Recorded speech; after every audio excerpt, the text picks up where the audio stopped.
உணர்ந்து வர்றீங்களா? ஏன் இயேசு கிறிஸ்து மட்டும்தான் அண்ட சராசரத்தில் ஒரே மத்தியஸ்தர், ஒரே லாயர். ஏன் வேற யாருக்குமே பரிசுத்த நீதி உள்ள தேவன் கிட்ட துணிச்சல் இல்லை பாவிகளுக்கு சார்பாக போய் பேசுறதுக்கு.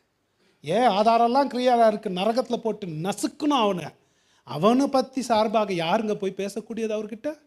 கடவுள் பரிசுத்த தேவன் விடுவாரா? என்ன எதுக்கு விடுவார்? இவர் மட்டும்தான் போய் பேச முடியும் நமக்காக. ஏன்?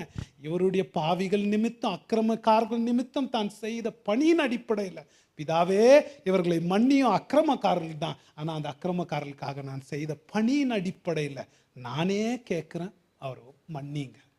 பாருங்களேன், ஒரே இன்டர்செசர், ஒரே மத்தியஸ்தர் அவர் மட்டும்தான். அது மாத்திரம் இல்லை, பாவிகள் மேலே அடவு கடந்த அன்பும் பரிதபிப்பும் அவருக்கு ஒண்டி தான் இருக்கு.